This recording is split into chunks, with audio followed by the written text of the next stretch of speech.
Hello friend, मेरा नाम है राहुल कुमार और स्वागत है मेरे चैनल होम पीसीएस में। तो मेरा पॉलिटिकल साइंस का बैच स्टार्ट हो चुका है और ये पॉलिटिकल साइंस का पहला वीडियो है जिसमें हम राष्ट्रपति के बारे में डिटेल से देखेंगे। उसके बाद उपराष्ट्रपति, मंत्रिपरिषद, महान्यवादी और कैग के बारे में डिटेल से देखेंगे। तो ये सब किस में आता है? तो संघ की कार्यपालिका शक्ति में आता है। मतलब संघ के पास कार्यपालिका शक्ति है, इतने सारे लोग इतने सारे मतलब ग्रुप मेंबर इसके अंडर काम करते हैं। तो सबसे बड़ा हेड कौन होता है? तो राष्ट्रपति होता है, जो केंद्र सरकार के भी अंतर्गत आता है। तो स्टार्ट करते हैं पॉलिटिकल साइंस। मेरे चैनल को लाइक सब्सक्राइब कर दीजिएगा। तो ये स्टार्ट करते हैं।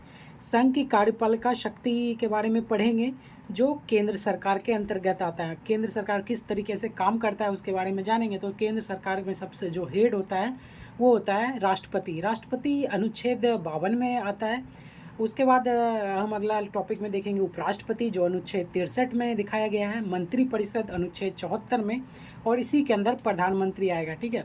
महान्यवादी अनुच्छेद 76 में, और कैग अनुच्छेद 148 में। तो नोट्स के माध्यम से हमारा क्लास चलेगा, सब कुछ याद हो जाएगा, बस आपको नोट्स लिखते चले जाना है। तो आइए राष्ट्रपति के बारे में जानते हैं डिटेल से। अनुच्छेद 52 कहता है कि भारत का एक राष्ट्रपति होगा। तो अनुच्छेद 52 क्या कहता है? सिंपल है कि अनुच्छेद 52 कहता है कि भारत का एक राष्ट्रपति होगा। उसी तरीके से अनुच्छेद 63 कहता है, मतलब 63 कहता है कि भारत का एक उपराष्ट्रपति होगा। उसके बाद देखिए, हम राष्ट्रपति के बारे में देख रहे हैं तो देखेंगे अनुच्छेद 53 कहता है कि संघ की कार्यपालिका शक्ति, मतलब जो संघ का कार्यपालिका शक्ति है, राष्ट्रपति में निहित होगी। वह तीनों सेनाओं का सर्वोच्च सेनापति होगा। कौन? राष्ट्रपति। उसके बाद देखिए आगे, अनुच्छेद 58 राष्ट्रपति की योग्यता को दर्शाता है। मतलब राष्ट्रपति के योग्यता क्या होना चाहिए राष्ट्रपति बनने के लिए? तो सबसे पहले भारत का नागरिक होना बहुत ही ज़रूरी है। कोई भी व्यक्ति अगर भारत का राष्ट्रपति बनता है तो उसको भारत का नागरिक होना बहुत ही ज़रूरी है। 35 वर्ष की आयु कंप्लीट कर चुका हो, मतलब 35, कम से कम 35 वर्ष का आयु होना चाहिए। लोकसभा का सदस्य बनने के योग हो। देखिए, लोकसभा का सदस्य होना जरूरी नहीं है, लोकसभा के सदस्य बनने योग्य होना जरूरी है। लाभ के पद पर ना हो। लाभ का पद क्या होता है? तो लाभ का पद मतलब कोई सरकारी काम पे नहीं हो। मतलब सरकारी काम मतलब कोई सरकारी कर्मचारी कोई सरकारी काम नहीं कर रहा हो, जैसे कोई सरकारी पद पे ना हो, तो उस तरीके से नहीं हो तभी राष्ट्रपति बन सकता है। अगर सरकार से पेंशन ले रहा हो या फिर वेतन ले रहा हो तो उस स्थिति में नहीं बन सकता। अब देखिए, सरकार से पेंशन या वेतन जो भी आदमी लेगा वो तो पढ़ा लिखा होगा, लेकिन यहाँ पे देखिए क्या योग्यता में दिखा है, कहीं भी नहीं लिखा हुआ है कि इसकी ये योग्यता होनी चाहिए, मतलब कम से कम इतना पढ़ा लिखा होना चाहिए। ऐसा कोई नहीं है। क्या मूर्ख भी राष्ट्रपति बन सकता है? जी हाँ, बन सकता है। तो एक ऐसा राष्ट्रपति बना था जिसने जैवी वीटो का प्रयोग किया था, और जैवी वीटो के आगे हम बताएंगे। तो मूर्ख लोग भी राष्ट्रपति बन सकते हैं। तो ऐसा कोई संविधान में नहीं दिया गया है कि पढ़ा लिखा ही व्यक्ति बनेगा, लेकिन सब लोग पढ़ा लिखा ही होता है, और शायद को पहले एक मूर्ख व्यक्ति बताएंगे। तो आइए लाभ के पद के बारे में जानते हैं थोड़ा। लाभ का पद क्या है? संविधान के अनुच्छेद 102 के अंतर्गत संसद सदस्य की योग्यताओं के निर्धारित करने के लिए लाभ का पद शब्द का प्रयोग किया गया, परंतु संविधान में परिभाषित नहीं किया गया। संविधान में लाभ का पद परिभाषित नहीं है, लेकिन अनुच्छेद 102 में बताया गया है थोड़ा मना। उच्चतम न्यायालय ने इसकी व्याख्या में कहा कि कोई व्यक्ति जो सरकार के अधीन किसी कर्तव्य का निर्वहन करता हो, मतलब सरकार के अंडर कोई काम कर रहा हो, बदले में उसे वेतन, फीस या कमीशन अन्य कोई सुविधा प्राप्त होती है, तो वह व्यक्ति लाभ के पद पर माना जाएगा और उसका पद लाभ का पद माना जाएगा। देखिए, सरकार के अंडर जो भी व्यक्ति काम करता है वो पढ़ा लिखा इंसान होता है और कोई एग्ज़ाम क्वालिफाई करके ही जाता है। लेकिन यहाँ पे आपको दिख रहा है कि योग्यता में कोई भी दिखा नहीं रहा है कि कितना क्वालिफिकेशन होना चाहिए। तो आप समझ रहे हैं कि लाभ का पद किन बातों पे डिपेंड कर रहा है। आगे देखते हैं। परंतु संसद क्या है? संसद अनुच्छेद 79 में बताया गया है, वो भी हम देखेंगे।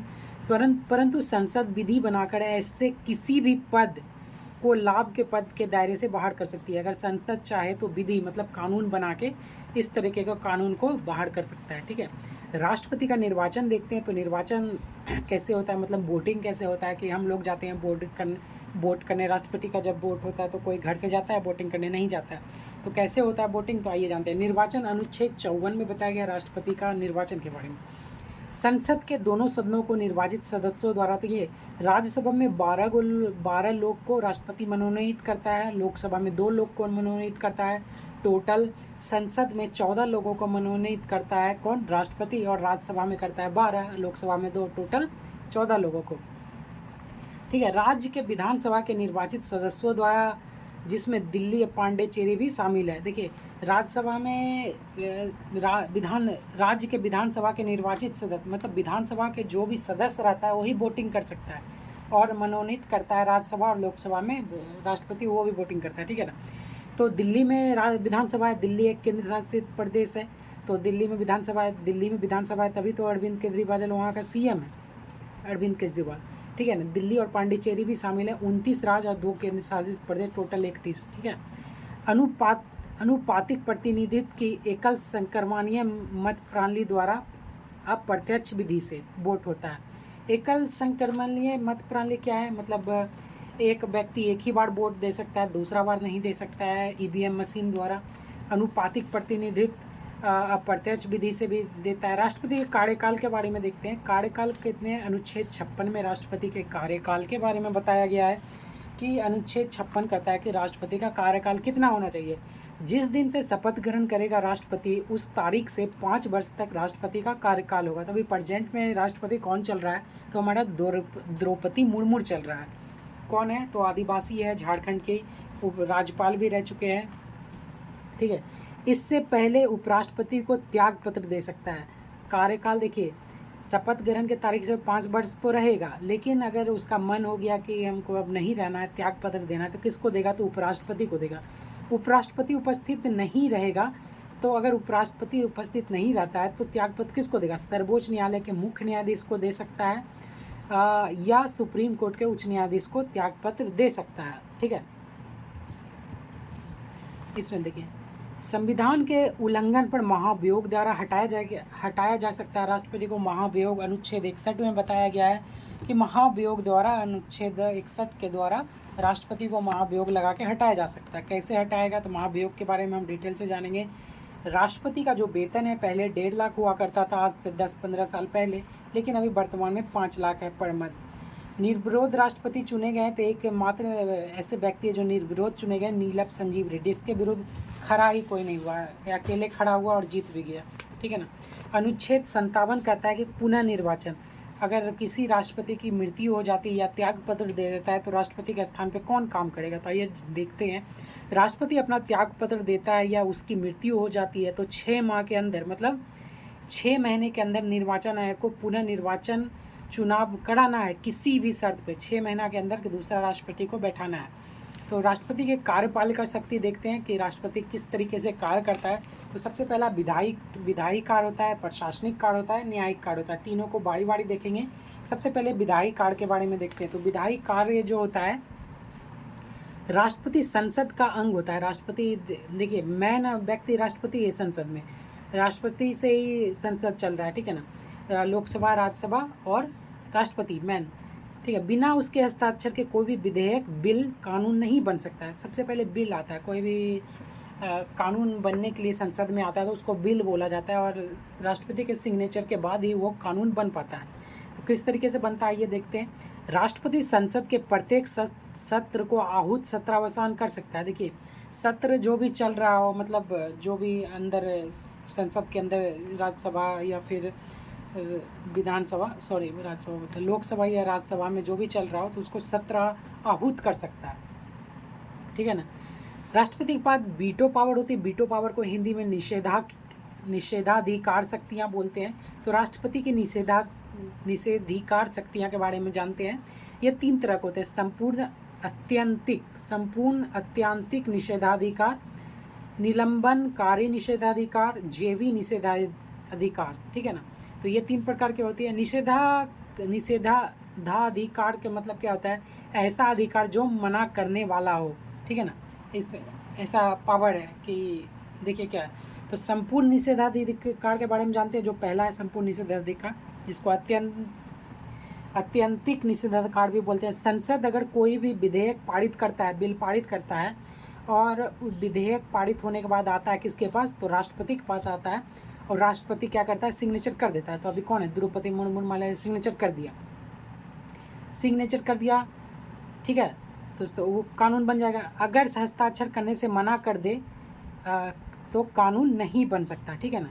राष्ट्रपति अगर हस्ताक्षर करने से मना कर देता है तो विधेयक पूर्णतः समाप्त हो जाएगा। किसी को हिम्मत नहीं है कि दूसरा बार संसद में उसको पेश करे कि राष्ट्रपति ने क्यों मना कर दिया कि ये कानून नहीं बनना चाहिए। अगर राष्ट्रपति का मन हुआ मना कर दिया तो वो कानून नहीं बनेगा, दूसरा बार उसका सवाल नहीं उठेगा। इसको क्या बोलते हैं, संपूर्ण निषेधाधिकार, मतलब पूर्णतः समाप्त कर दिया विधेयक को, ठीक है ना। अगला वो देखते हैं, निलंबनकारी निषेधाधिकार। निलंबनकारी निषेधाधिकार, निषेधाधिकार को वीटो पावर भी बोलते हैं, ठीक है ना, इंग्लिश में। तो निलंबनकारी निषेधाधिकार का क्या है, संसद विधेयक पारित करता है, कोई भी बिल को पारित करता है, राष्ट्रपति के पास आता है वो बिल, और राष्ट्रपति क्या करता है, पुनः विचार करता है। पुनः विचार मतलब संसद को कागज़ वापस दे देता है और कहता है कि आप पुनः विचार कीजिए कि ये कानून आप सही बनाए या नहीं है, एक बार फिर से सोच समझ को हमको वापस दीजिए, फिर से पारित किए। तो विधेयक सही है तो संसद में पुनः पारित हो जाएगा, फिर से संसद में बहस चलेगा और बोलेगा हाँ बिल्कुल सही कानून है, तो संसद में पुनः पारित हो जाएगा और राष्ट्रपति के पास फिर से आएगा सिग्नेचर करने के लिए। इस समय राष्ट्रपति बाध्य हो जाएगा, मतलब इसमें राष्ट्रपति को सिग्नेचर करना ही करना है, क्योंकि इसमें कानून क्योंकि इस प्रक्रिया में विधेयक कानून बनने से कुछ समय के लिए रुक जाता है। देखिए राष्ट्रपति ने मना कर दिया, मना नहीं किया, पुनः विचार के लिए भेज दिया, जिसमें क्या हुआ कि कानून कुछ देर के लिए रुक गया। और इसमें निलंबनकारी निषेधाधिकार में ये होता है कि राष्ट्रपति हस्ताक्षर करने के लिए बाध्य हो जाएगा अगर वापस कर दिया तो, ठीक है।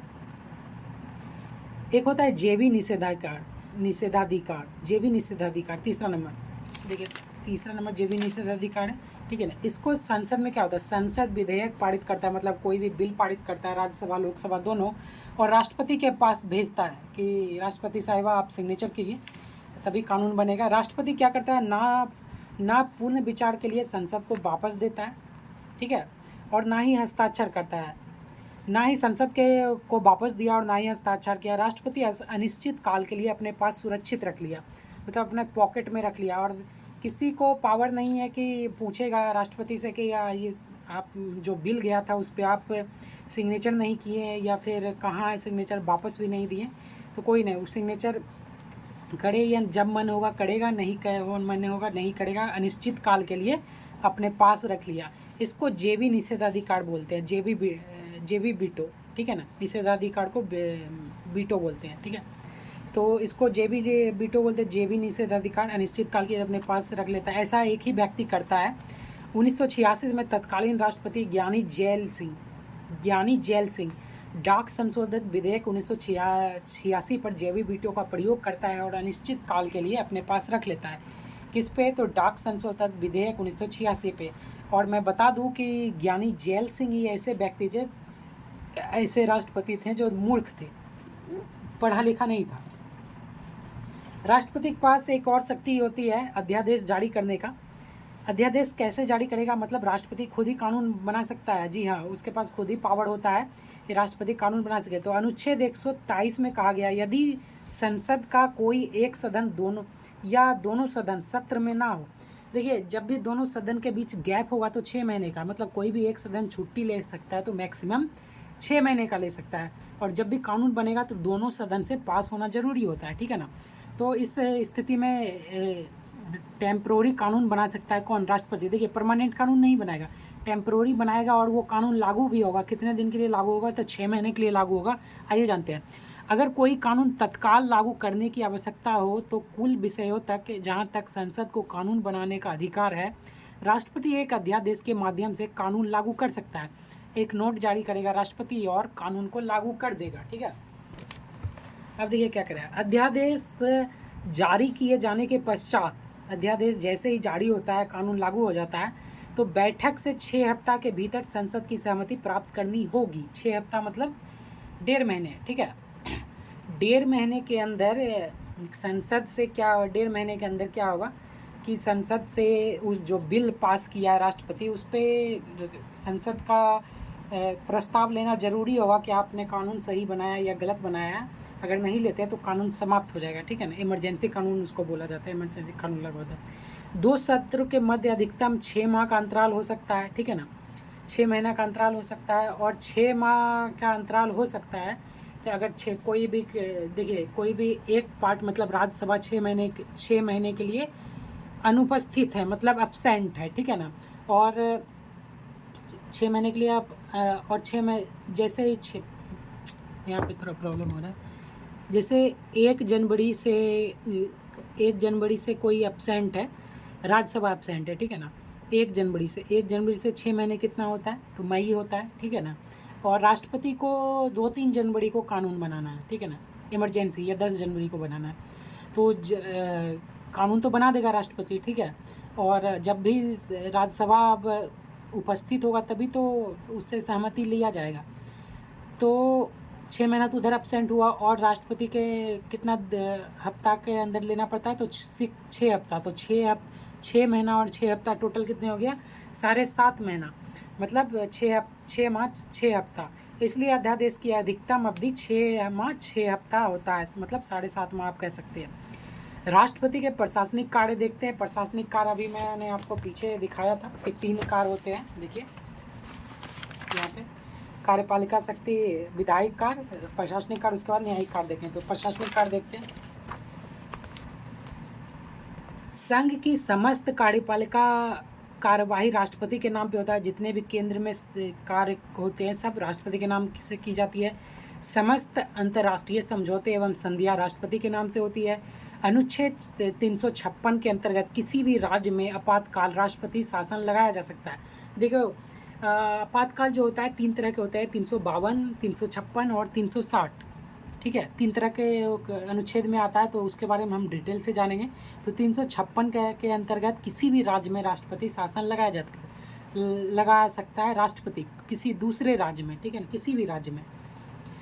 संघ स्तर के महत्वपूर्ण पदों पर नियुक्ति पर राष्ट्रपति का काम होता है। जितने भी मैन मतलब ऊंचा पोस्ट है उस पर सभी लोग की नियुक्ति कौन करता है, तो राष्ट्रपति करता है। तो महानुवादी की नियुक्ति राष्ट्रपति, निर्वाचन आयोग की नियुक्ति राष्ट्रपति, वित्त आयोग, CAG, supreme court, high court का न्यायाधीश की नियुक्ति राष्ट्रपति मतलब शपथ ग्रहण कराएगा।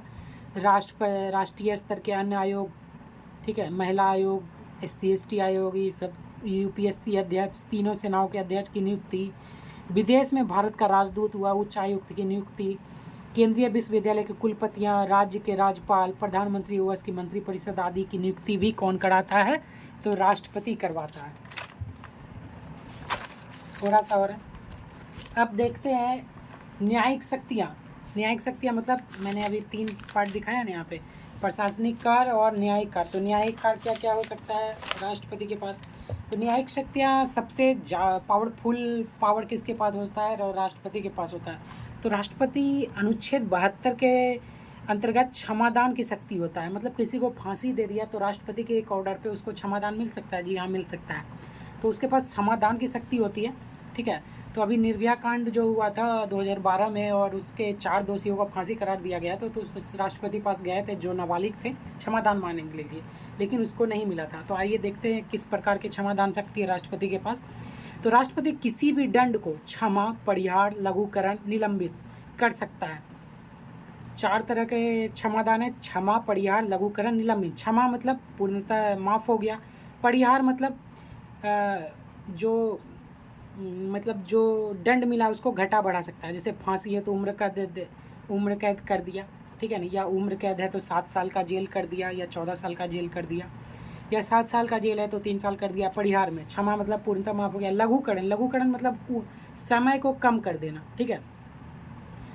परिहार मतलब फांसी से उम्र कैद करेगा, ठीक है, मतलब फांसी नहीं होगा। और लघुकरण मतलब समय को कम करेगा, जैसे 7 साल का है तो उसको 2 साल के अच्छे काम के कारण उसको बहुत व्यक्ति को जेल में अच्छे काम के कारण उसको समय कम कर दिया जाता है, ठीक है। निलंबित मतलब दंड माफ़ नहीं होगा। अगर राष्ट्रपति निलंबित कर देगा तो दंड माफ़ नहीं होगा, इसको दंड दिया ही जाएगा। जहाँ दंड का अर्थ होता है दंड, अपराध, ठीक है। अनुच्छेद 143 मतलब 143 कहता है कि सलाहकारी शक्तियाँ होगी राष्ट्रपति के पास। सलाहकारी शक्तियाँ मतलब किसी से बात विचार कर सकता है राष्ट्रपति। किससे कर सकता है, तो उच्चतम न्यायालय से परामर्श करने की राष्ट्रपति की शक्ति होती है। अनुच्छेद 143 में 143 में उच्चतम न्यायालय मतलब हाई कोर्ट, सुप्रीम कोर्ट से राष्ट्रपति की परामर्श करने की शक्ति, किसी भी विधि या तथ्य के मामले में राष्ट्रपति सुप्रीम कोर्ट से या सुप्रीम कोर्ट राष्ट्रपति से सलाह मशवरा कर सकता है। दोनों आपस में सलाह मशवरा कर सकता है कि हाँ इसको कानून को सही है नहीं है, इसको फांसी देना चाहिए नहीं देना चाहिए, मैन व्यक्ति है ये वगैरह वगैरह। तो 143 के तहत करता है। राष्ट्रपति के महाभियोग के बारे में देखते हैं थोड़ा सा। तो राष्ट्रपति पे महाभियोग अनुच्छेद 61 के तहत लगाया जाता है। कैसे लगाया जाएगा? अनुच्छेद 61 के क में कहता है कि राष्ट्रपति पर महाभियोग लगाया जाता है। महाभियोग सिर्फ राष्ट्रपति पे ही लगाया जाता है, ये बात ध्यान रखिएगा। एक महाभियोग है जो महाभियोग के द्वारा ही राष्ट्रपति को कोई सत्र उसको पद से हटा सकता है। तो संसद के किसी भी सदन में उसके कम से कम 1/4 सदस्यों द्वारा संविधान उल्लंघन का आरोप लगाया जाएगा कि राष्ट्रपति ने संविधान उल्लंघन किया है। कौन लगाएगा? तो संसद में 2 सदन होते हैं, राज्यसभा लोकसभा, दोनों में से किसी एक से के मतलब जैसे 1/4 सदस्य मतलब 100 में से 25 लोग कहेगा कि राष्ट्रपति ने संविधान उल्लंघन किया है, तो इस पर विचार करेगा जो लोकसभा का जो स्पीकर रहेगा। जैसे अभी लोकसभा का स्पीकर कौन है? ओम बिरला है, ठीक है ना। तो वो विचार करेगा, ठीक है ना। और ये खबर चल जाएगी राष्ट्रपति के कान में, तुरंत ही फ़ोन चला जाएगा। 14 दिन तक कोई कार्रवाई नहीं होगा। अगर महाभियोग का आरंभ हो गया है तो 14 दिन तक राष्ट्रपति के ऊपर कोई कार्रवाई नहीं होगा। राष्ट्रपति मनमाना जो करना है कर सकता है। यदि उस सदन में 2/3 बहुमत से प्रस्ताव पारित हो गया, मतलब लोकसभा में अगर उल्लंघन का आरोप लगाया है कानून उल्लंघन का, तो उसमें 2/3 बहुमत से पारित होना चाहिए। मतलब 2/3 बहुमत से मतलब 100 में से 75 लोग वोट पास करना चाहिए, ठीक है ना। जैसे 100 में से 75 लोग बता रहे हैं, 100 में से जैसे 50-50 लोग मान लीजिए, 50-50 होता है, मतलब 51/49, ठीक है ना। 51/49 आपको दिख रहा होगा, मतलब 50 से एक ज़्यादा का 51 लोग द्वारा बहुमत अगर पारित कर दिया जाता है तो फिर क्या होगा? दूसरे सदन में राष्ट्रपति को सफाई पेश करने का मौका दिया जाएगा कि दूसरे सदन में राज्यसभा में कि आप पे ऐसा आरोप लगा है कि आप कुछ सफाई देना चाहते हैं, तो राष्ट्रपति अपना सफाई में जो देने का होगा देगा, या बोलेगा नहीं हमने गलत किया है तो उस पर हटाया जा सकता है, या फिर जो भी करने का करेगा। अगर दूसरे सदन भी 2/3 बहुमत से मतलब 100 में 51 लोग क्या करेगा? प्रस्ताव पारित कर देगा, तो महाभियोग पूर्ण माना जाएगा और राष्ट्रपति को उसके पद से उतार दिया जाएगा। डोनाल्ड ट्रंप पे महाभियोग चलाया जा रहा था लेकिन असफल रहा, तो अनुच्छेद 61 के तहत राष्ट्रपति को महाभियोग द्वारा हटाया जा सकता है। तो ये हमारे राष्ट्रपति से कुछ महत्वपूर्ण अनुच्छेद थे। उसके बाद हम उपराष्ट्रपति के बारे में देखेंगे और तो बहुत सारे इसमें नोट्स हैं, आपको मिलेगा देखने के लिए। तो मेरा वीडियो को लाइक सब्सक्राइब कर दीजिएगा। Thank you, bye bye.